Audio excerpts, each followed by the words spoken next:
गॅसवर मी कढई ठेवली, त्यात तेल टाकलं आणि 2 अंडी घेतली. ते एक अंडं आता फोडून टाकते त्यामध्ये तेलामध्ये आणि दुसरं पण अंडं फोडून टाकलं आणि सर्व असं हे दोन्ही अंडी चवीपुरतं मीठ टाकलं आणि असं मिक्स करून घेतलं, परतून घेतलं कढईमध्ये.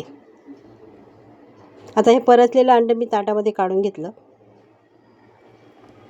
त्याच कढईमध्ये थोडं तेल टाकलं, अद्रक टाकली मी बारीक चॉप केलेली, लसूण टाकला बारीक चॉप केलेला आणि असं सर्व हे दोन्ही परतून घेतलं. त्याच्यात पातीचा कांदा टाकला, 2 कांदे घेतले होते पातीचे, ते टाकले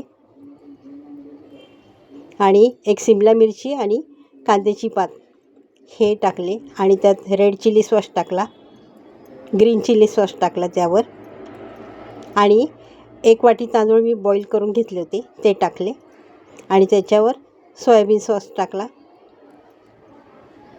आणि परतलेलं अंडं टाकलं आणि त्याच्यात कांद्याची पात टाकली आणि कोथिंबीर टाकली आणि चांगलं परतून घेतलं आणि त्यावर झाकण 5 मिनिटं ठेवलं, चांगली वाफ काढून घेतली. आता मी सर्व केलं बघा. रेसिपी आवडली असेल तर लाईक करा, शेअर करा, सबस्क्राईब करा. धन्यवाद.